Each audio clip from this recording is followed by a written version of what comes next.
Ein Vater hatte 2 Söhne. Der Jüngere kam und sagt, Vater, gib mir meinen Erbteil, der mir zusteht. Also hat der Vater sein Erbe aufgeteilt auf die beiden Söhne. Und der Jüngere verkaufte alles, nahm das Geld mit, zog in ein fernes Land und lebte dort in Saus und Braus, bis er nichts mehr hatte. Zur selben Zeit brach eine große Hungersnot in diesem Land auf. Und der Mann geriet selbst in Schwierigkeiten. Also suchte er einen Bürger von diesem Land und fing an, dort zu arbeiten als Schweinehirt. Und er hatte so großen Hunger, dass er am liebsten das Schweinefutter gegessen hätte. Jedoch ließ ihn der Mann das nicht tun. Und als er wirklich so am Boden seines Lebens war, ihr müsst euch das vorstellen, ein Jude, der Schweine hütet, also tiefer kann man nicht fallen, das ist so unterste Schublade. Also an dem Punkt war, konnte er sich besinnen an die guten alten Zeiten und er überlegte sich, ja, mein Vater, der hat ganz viele Taglöhner und die hatten immer genug zu essen und ich verhungere hier. Ich gehe zurück zu meinem Vater und ich sage ihm, Vater, ich habe gegen den Himmel und gegen dich gesündigt. Ich bin es nicht mehr würdig, dein Sohn zu sein. Mach mich zu einem deiner Taglöhner.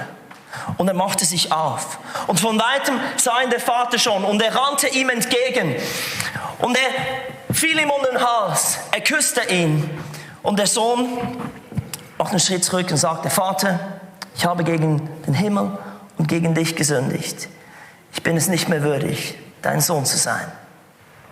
Und der Vater ließ sofort die Diener holen und sagte ihnen, bringt das schönste Gewand, das ihr habt. Zieht ihm einen Ring an, einen Siegelring und holt ihm Sandalen. Mästet das Mastkalb. Wir haben jetzt eine Party. Wir wollen feiern und fröhlich sein. Währenddessen, er sagte noch etwas, das habe ich vergessen. Er sagte, mein Sohn war tot, jetzt lebt er wieder. Er war verloren, jetzt haben wir ihn gefunden. Und währenddessen die gefesselt haben, war der andere Sohn, der Ältere, auf dem Feld und arbeitete. Und auf dem Rückweg nach Hause, nach der Arbeit, hörte er schon die Tanzmusik von Weitem. Und er ließ einen seiner Knechte vorausgehen. Und dieser kam zurück und berichtete, wieso da Musik zu Hause ist. Und er sagte, weißt du was, dein Bruder ist zurückgekehrt. Und deshalb hat dein Vater das Mastkalb schlachten lassen. Und da wurde der ältere Sohn zornig. Er blieb draußen, er wollte nicht rein. Der Vater kam nach draußen und begann mit ihm zu reden, ihn zu beschwichtigen. Aber der ältere Sohn sagte, weißt du Vater, ich habe all die Jahre treu gedient. Ich habe immer deine Anweisungen befolgt. Und du hast mir nicht einmal einen Ziegenbock gegeben, dass ich irgendeinmal mit meinen Freunden zusammen feiern konnte. Und jetzt kommt dieser Mensch, dein Sohn, der dein ganzes Vermögen verprasst hat, nach Hause, verprasst mit Huren und du schlachtest für ihn das Mastkalb. Der Vater sagte, Kind, du warst immer bei mir. Und alles, was ich habe, gehört auch dir. Jetzt ist Zeit zum Feiern. Dein Bruder, er war tot. Jetzt lebt er wieder. Dein Bruder war verloren. Jetzt haben wir ihn wieder gefunden. Hey, celebrate good times. Come on! Das ist die Geschichte aus Lukas 15. Der Titel dieser Predigt lautet folgendermaßen: Im Gleichschritt mit dem Herzschlag Gottes. Zusammengefasst war am Anfang der Geschichte, der ältere Bruder und der Vater waren zusammen im Gleichschritt, zusammen im Rhythmus. Und der Jüngere, der wollte, dass es schneller geht. Er war ungeduldig, er wollte etwas erleben, also verließ er zu Hause. Am Schluss der Geschichte drehte sich das Spiel. Der ältere Sohn war nicht mehr im Gleichschritt mit dem Vater. Er war nicht mehr im Rhythmus mit dem Vater. Der Jüngere war es. Er kam zurück zu ihm. Der Ältere, der war immer noch getrieben. Leistung, Leistung, Leistung. Ich möchte heute mit euch über Rhythmus reden. Und bevor wir zurück in die Geschichte gehen, 3 Fakten über Rhythmus, die ganz wichtig sind. Das erste ist, alles hat seinen eigenen Rhythmus. Jedes Lied hat seinen eigenen Rhythmus. Stellt euch vor, wenn eine Heavy Metal Band das Gefühl hat, jetzt covern wir die Nationalhymne und dann jetzt so, die machen ja alles viel schneller, so irgendwie, wie geht's jetzt? Jetzt Morgenrot daher, ich stehe im Strahlenmeer,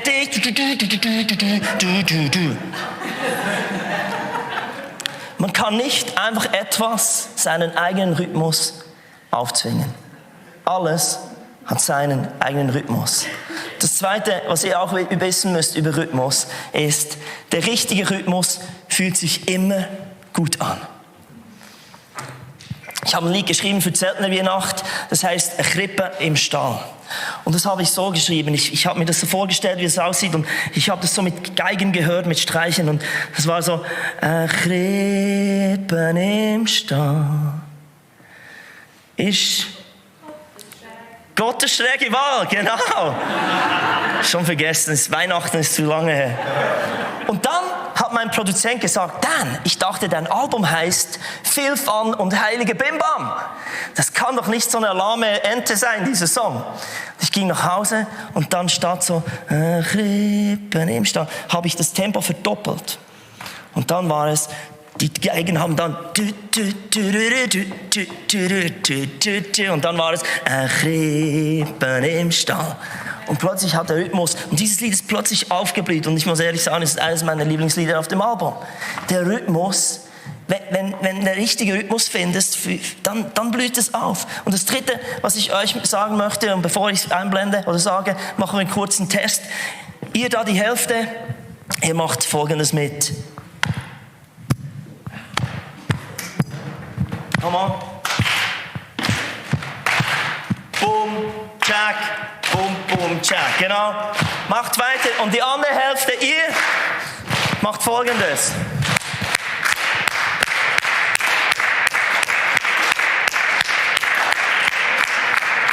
Jetzt dürft ihr mal rüberschauen.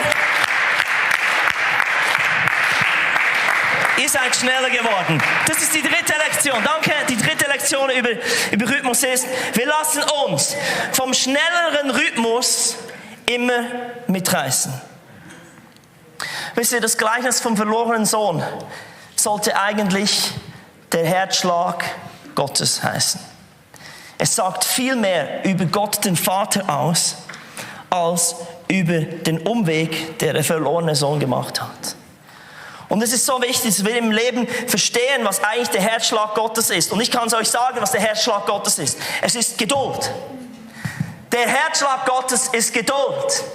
Das sagt sogar Gott von sich selbst. Als Mose auf dem Berg Sinai war, um die 10 Gebote zu erhalten, hat Gott sich ihm selbst vorgestellt. Und wisst ihr, was er da gesagt hat?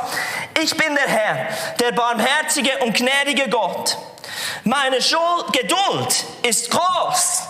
Meine Liebe und Treue kennen kein Ende. Geduld ist eine der treffendsten Charaktereigenschaften, wer Gott ist. Wenn du an Gott denkst, solltest du eigentlich an die geduldigste Person die du in deinem Leben kennst. Und Geduld ist ein unglaublicher Ausdruck von Liebe. Das schreibt ja auch Paulus im Hohelied der Liebe, 1. Korinther 13. Das Erste, was er sagt über Liebe ist, Liebe ist geduldig.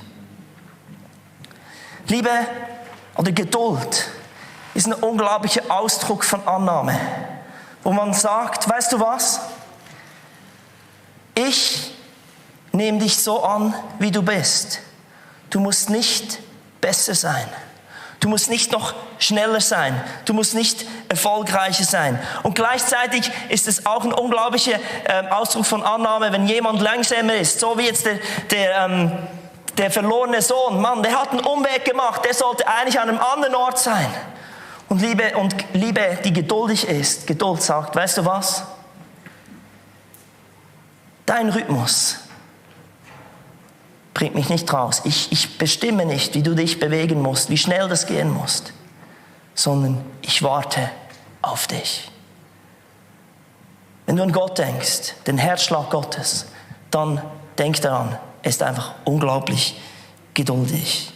Gottes Herzschlag ist Geduld, es ist nicht Antrieb, es ist nicht Anspruch. Das musst du machen, das musst du sein. Und ich möchte heute in diesem Text, den ich vorher erzählt habe, einfach noch ein paar Stellen eintauchen und 2 Fragen beantworten, die ganz wichtig sind, die uns dieser Text auch beantwortet. Erstens, wie verlieren wir den richtigen Rhythmus?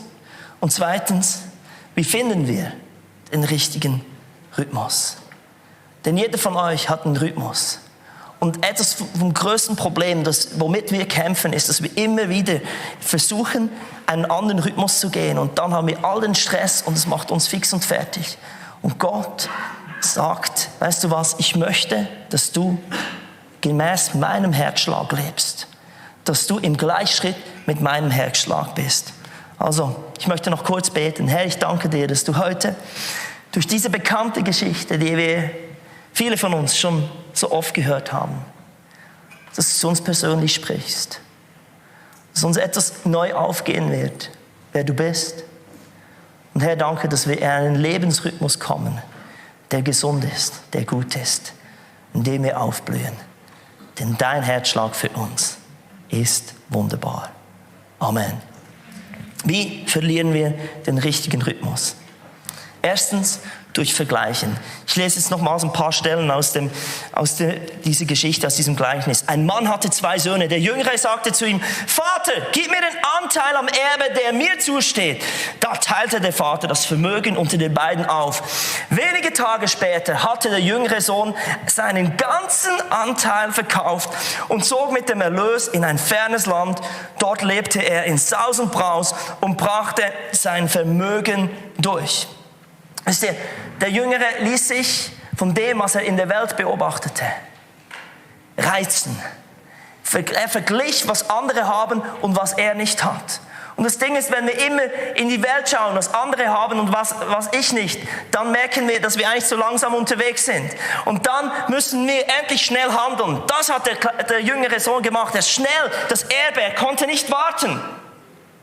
Das stand ihm ja sowieso zu. Also er hatte eigentlich nichts zu verlieren. Aber Mann, es muss jetzt passieren. Und so, indem er sich mit anderen verglich, kam er in etwas hinein, was total nicht sein Rhythmus war. Der schnellere Rhythmus ist nämlich immer der mitreißendere. Das haben wir vorhin gelernt.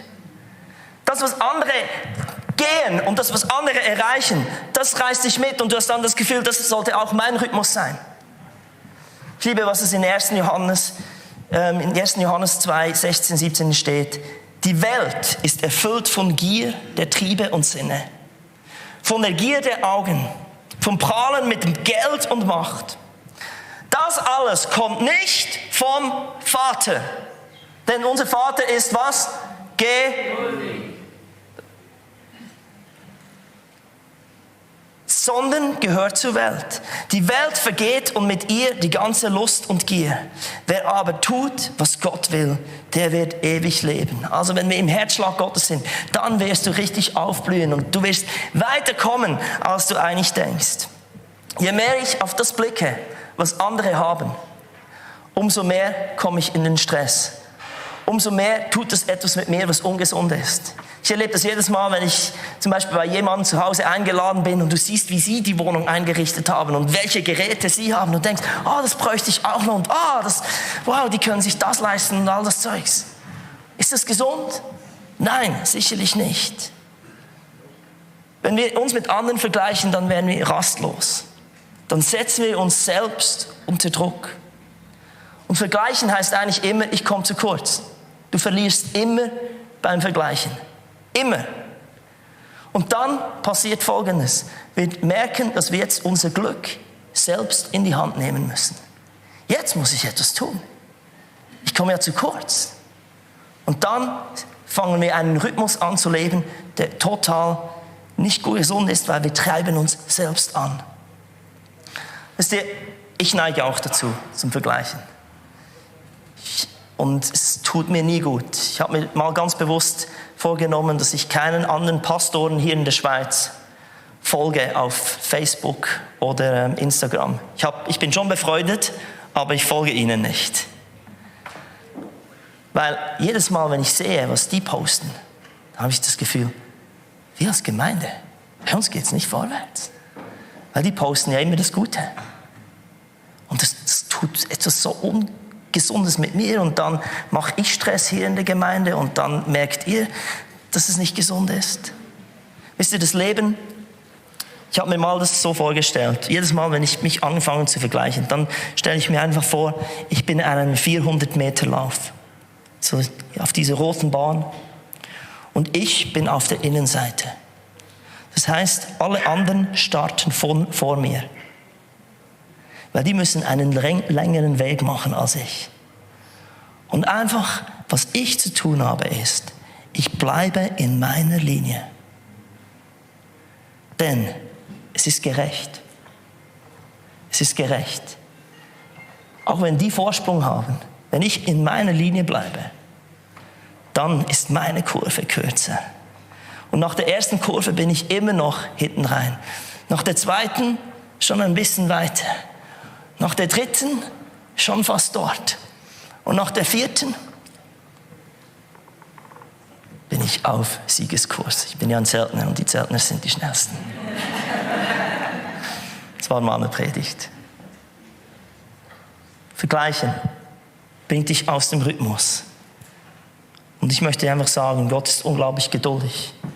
Er tut das mit dir, damit du nicht in einen anderen Rhythmus kommst. Das Zweite, wie wir aus unserem Rhythmus rauskommen, ist durch Abwertung. Das heißt hier im Vers 19, ich bin es nicht mehr wert, dein Sohn zu sein oder dein Sohn genannt zu werden. Mach mich zu einem Tagelöhner. Wir sind sehr gut im Abwerten. Es fängt schon damit an mit Kindern, wenn die eine schöne Zeichnung machen und du machst ein Kompliment und dann die Kinder, ja, nein, es ist nicht so gut. Jedenfalls machen das meine. Oder wenn du ein Kompliment bekommst für etwas, das du gut gemacht hast, dann sagen wir immer gerade, was eben noch alles schief lief.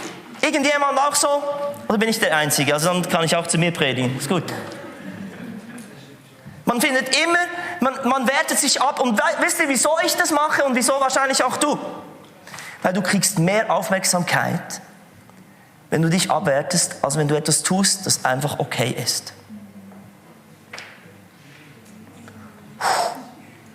Und wir leben für Aufmerksamkeit. Das braucht der Mensch. Und ich bin so begeistert, dass Gott ein Gott der Geduld ist. Wisst ihr, was ich vor ein paar Jahren gemacht habe hier in der Gemeinde?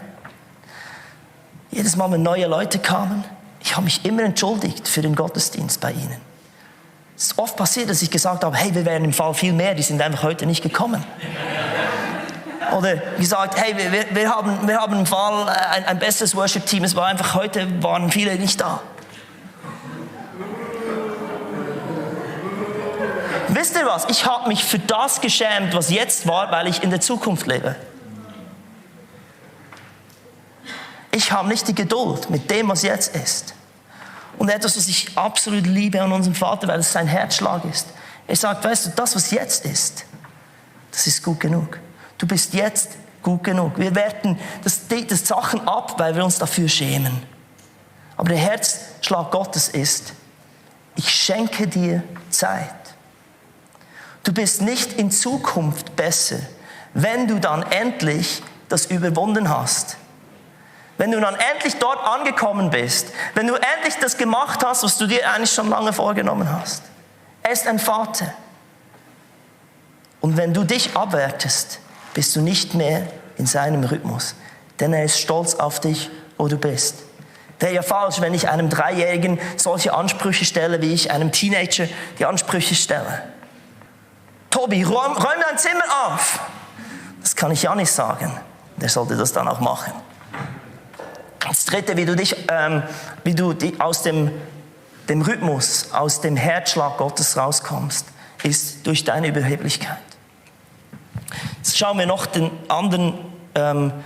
älteren Sohn an. Da heißt es, er sagt dann, so viele Jahre diene ich dir jetzt schon und habe mich nie deinen Anordnungen widersetzt. Und doch hast du mir nie auch nur einen Ziegenbock gegeben, sodass ich mit meinen Freunden hätte feiern können. Und nun kommt dieser Mensch da zurück, dein Sohn, der ein Vermögen mit Huren durchgebracht hat. Und du lässt das Mastkalb für ihn schlachten. Weißt du, unsere Überheblichkeit richtet immer andere Menschen. Wenn wir das Gefühl haben, so wie ich es mache, ist richtig und alle müssen eigentlich so ticken wie ich, dann sind wir definitiv nicht im Rhythmus, den Gott für unser Leben hat oder vor allem im Rhythmus, den Gott für die anderen Menschen um dich herum hat. Der ältere Sohn, der hat nämlich jetzt das ganze Szenario um sich herum gemacht. Ich habe dafür hart gearbeitet. Ich habe mir das über die Jahre hinaus verdient. Und was hat der andere gemacht? Und wir sind so gut im Richten, weil wir das Gefühl haben, ich habe es richtig gemacht. Aber ich möchte dir sagen, du hast einen anderen Rhythmus als andere Menschen. Du darfst dich nicht mit anderen vergleichen. Und vor allem, wenn du dich mit anderen vergleichst, wenn du überheblich wirst, dann richtest du andere. Der Herzschlag Gottes ist, dass er immer das Potenzial sieht. Das, was noch nicht passiert ist, daran glaubt er auch. Oder das, was bei dir Verspätung hat. Er sagt nicht, das, was jetzt ist oder das, was jetzt noch nicht ist, das zählt, sondern er glaubt an dich. Du bist ein Kind. Ein Vater glaubt an sein Kind. Mein Sohn Samuel, der ist 2,5 Jahre im Rückzug mit seiner Sprachentwicklung. Es ist nicht so, dass ich am Tisch ihn zurechtweise und sage, sag jetzt mal richtig, wie man Spaghetti sagt, weil das kann er immer noch nicht sagen. Weil ich weiß, er hat eine Verzögerung. Aber von einem 13-Jährigen kann ich erwarten, dass er endlich das Wort richtig sagt. Und ich sage dir, Gott sieht deinen Rhythmus. Und er richtet dich nicht nach dem, was du lebst momentan. Wenn du Gottes Rhythmus verlierst, schadest du dir nicht nur selbst, sondern all deinen Menschen um dich herum. Du darfst kurz deinem Nachbarn sagen und mit dem Kopf so, du bist kein Metronom.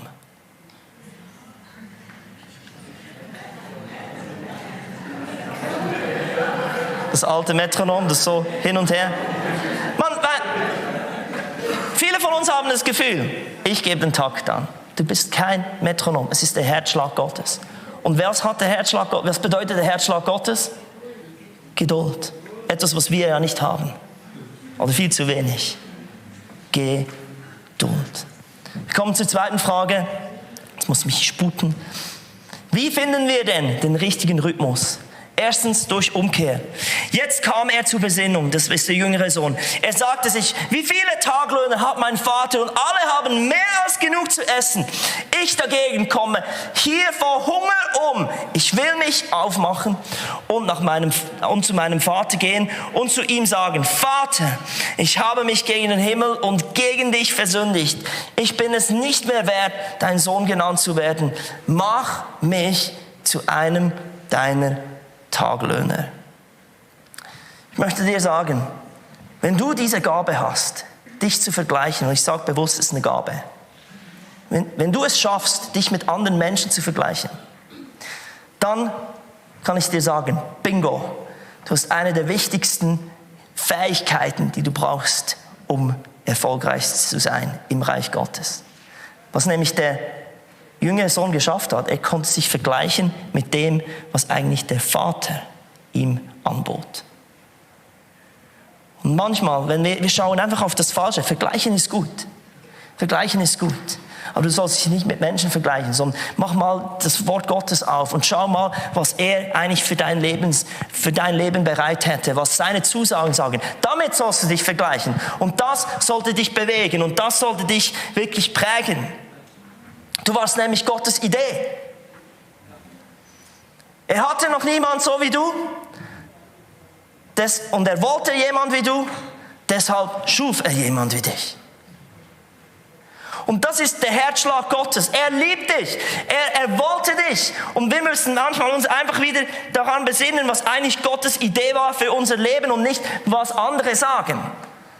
Wir müssen umkehren zu seiner Idee für unser Leben. Ich liebe, was es im Psalm 139 geschrieben steht. Da heißt es, ich danke dir dafür, dass ich erstaunlich und wunderbar geschaffen wurde. Und das weiß meine Seele sehr wohl. Dass wir zurück zu dem umkehren. Und das hat der jüngere Sohn wirklich gemacht. So hat er wieder in den Rhythmus von Gott gefunden und da ist sein Leben wieder aufgeblüht. Denn es gibt einen richtigen Rhythmus für dich, wo du dich richtig wohlfühlst. Das Zweite, wie wir zum Herzschlag Gottes finden können, in den Rhythmus Gottes hinein, ist durch Annahme. Das heißt hier, doch der Vater befahl seinen Dienern, schnell, hol das beste Gewand und zieht es ihm an, steckt ihm einen Ring an den Fingern und bringt ihm ein paar Sandalen. Holt das Mastkalb und schlachtet es. Wir wollen ein Fest feiern und fröhlich sein.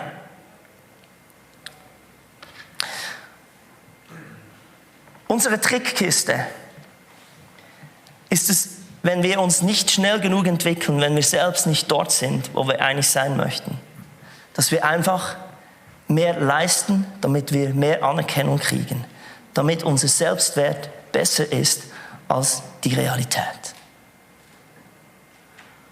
Und ich liebe, dass hier der Vater ihn würdigt, ihm etwas gibt. Er schenkt ihm etwas. Es ist nicht etwas, das du erarbeiten kannst. Wir lernen es von klein auf. Wisst ihr, dass dort, wo wir gute Leistungen bringen, dort werden wir besser akzeptiert. Ich finde es unglaublich schwierig. Zum Beispiel bei mir zu Hause am Mittagstisch. Der eine sagt, oder wenn man fragt, wie lief die Prüfung, der eine sagt, gar nicht gut. Und bringt eine ungenügende Note nach Hause. Und die andere sagt, war ganz einfach, ohne viel zu lernen, einen Sechser nach Hause bringen. Und du hast zwei am selben Tisch, zwei Kinder, die du absolut liebst.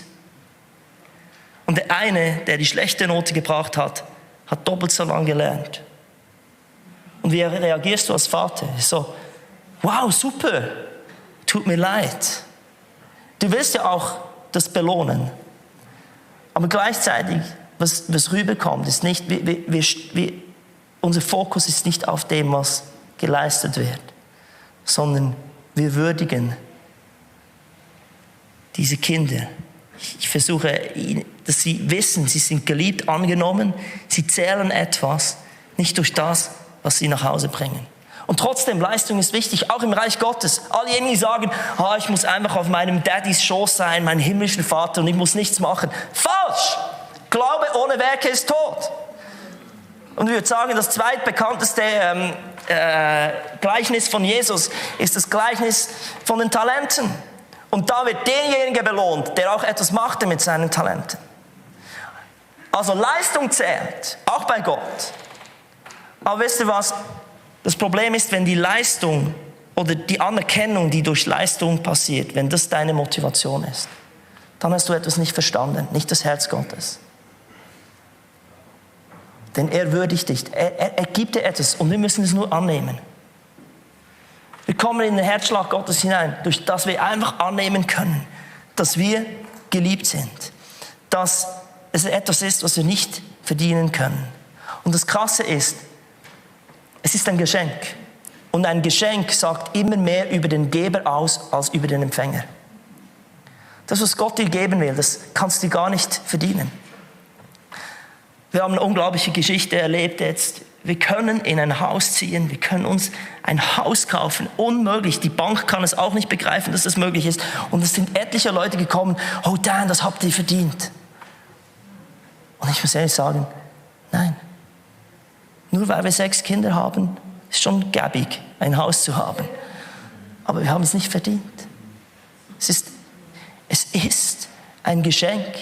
Und es sagt mehr über die Güte und die Gnade Gottes aus, als über das, was wir dabei machen konnten. Du kommst in den Herzschlag Gottes, indem du das annehmen kannst. Und endlich aufhörst, versuchen, deine Anerkennung zu verdienen. Und der letzte Punkt, jetzt gehen wir nochmals zum älteren Sohn. Der ältere Sohn war auf dem Feld gewesen.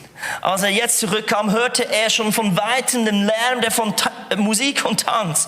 Er rief einen Knecht und erkundigte sich, was das zu bedeuten habe. Dein Bruder ist zurückgekommen, lautete die Antwort. Und dein Vater hat das Mastkalb schlachten lassen, weil er ihn wohlbehalten wieder hat. Weißt du, wie du in den Herzschlag Gottes kommst, in den Rhythmus Gottes? Damit habt ihr wahrscheinlich nicht gerechnet. Durch Familie. Durch Familie. Wir denken manchmal, es reicht, Bibel zu lesen, Predigten zu hören. Ich kann dir etwas sagen, den Livestream zu Hause zu schauen, du wirst nicht in den Herzschlag Gottes hineinkommen. Geduld lernst du nur in der Familie. Familie. Es gibt nichts Mühsames als Familie. Nichts Mühsames. Nichts Mühsames. Ich finde unsere Kirche absolut mühsam. So mühsam. Es wäre so viel, ich sage euch, es war so einfach, da vor 2 Jahren, als der Lockdown war, hier zu predigen und es war nur Kamerateam und Techniker und keine Gemeinde und hey, ich habe gepredigt, bin nach Hause, musste nicht einmal Mittagsschlaf haben, es war einfach. Prediger zu sein. Aber ich liebe, dass unsere Gemeinde mühsam ist. Ich liebe, dass Gemeinde allgemein mühsam ist. Weil das sind Beziehungen. Und ich kann euch sagen, ich habe eigentlich kaum jemand von euch ausgesucht. Ich suche grundsätzlich meine Freunde aus, die irgendwie zu mir passen und wo wir eben etwas gemeinsam haben. Aber in dieser Gemeinde hat es ganz viele Leute, mit denen ich arbeite, darf, die ganz anders ticken als ich, die ganz andere Prioritäten haben, ganz andere Werte, ganz andere Vorstellungen. Wie mühsam ist das?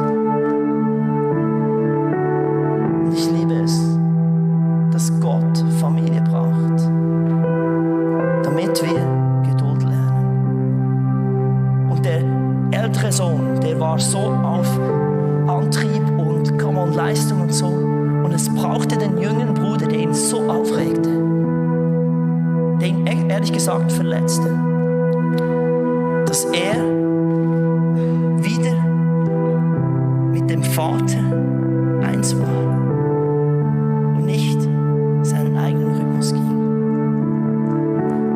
Ich liebe Gemeinde, ich liebe euch. Ihr seid absolut mühsam, aber ich liebe euch. Ich bin so dankbar, dass es eine Family ist. Du brauchst diese Family, das möchte ich dir sagen. Es wäre bequemer, zu Hause zu sein. Es wäre so cool, wenn hier einfach alles rundlaufen würde. Es wäre so einfach, wenn das eigentlich eine Organisation oder eine Firma wäre, wo wir nicht mit freiwilligen Leuten arbeiten, sondern jeder wird bezahlt und es ist klar, wer was leisten muss und all das. Das Mühsame ist, dass hier niemand muss. Dass wir aufeinander zugehen, aneinander glauben. Dass einige immer zu spät kommen, einige Planning Center nicht ausfüllen, all das Zeug, das ist alles mühsam. Dass einige einfach nicht kommen, schon man abgemacht hat, Kleingruppe, plötzlich tauchen sie nicht auf, alles mühsam. Ich bin so dankbar, dass das passiert, weil dort lerne ich Geduld. Und dort wäre ich nicht zum Metronom, wo ich den Takt angebe. Wir wären viel weiter, wenn es nach meinem Metronom gehen würde. Aber wir wären weit entfernt von dem, wer Gott ist. Er ist geduldig. Er glaubt an dich. Er wartet auf dich. Er sieht dir zu, wie du diese Extraschlaufe machst. Er ist geduldig mit dir, wenn du deine Geduld selbst verloren hast und längst aufgegeben hast. Wie finden wir den Herzschlag Gottes? Einer der wichtigsten Aspekte ist durch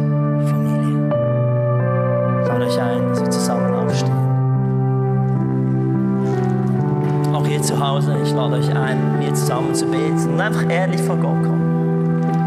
Vielleicht könnt ihr eure Hand aufs Herz legen.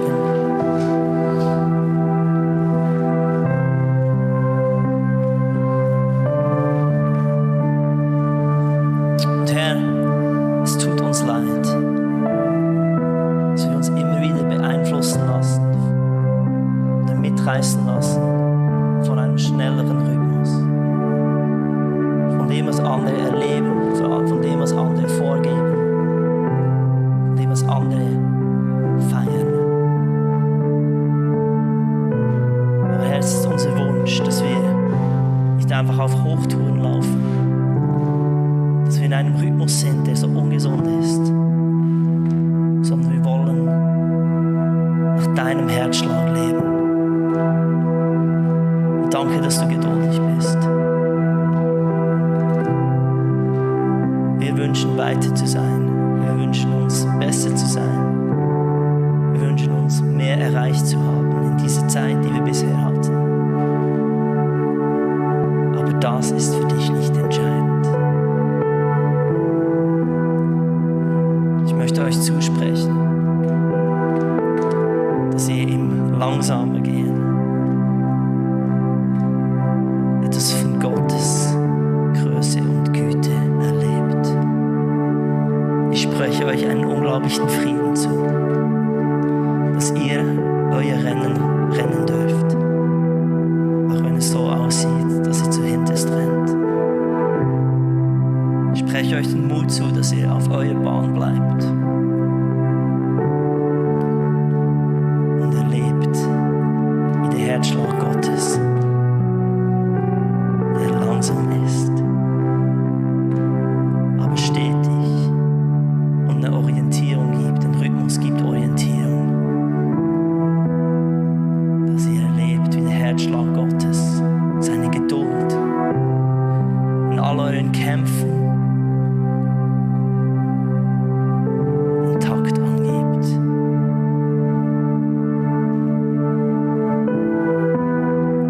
Danke, dass wir nicht besser sein müssen. Danke, dass du deine Geduld nicht verloren hast. Wenn du heute da bist und sagst, ich habe selbst aufgegeben. Ich bin so ungeduldig mit mir. Ich habe etwas aufgegeben, wo ich eigentlich dranbleiben sollte.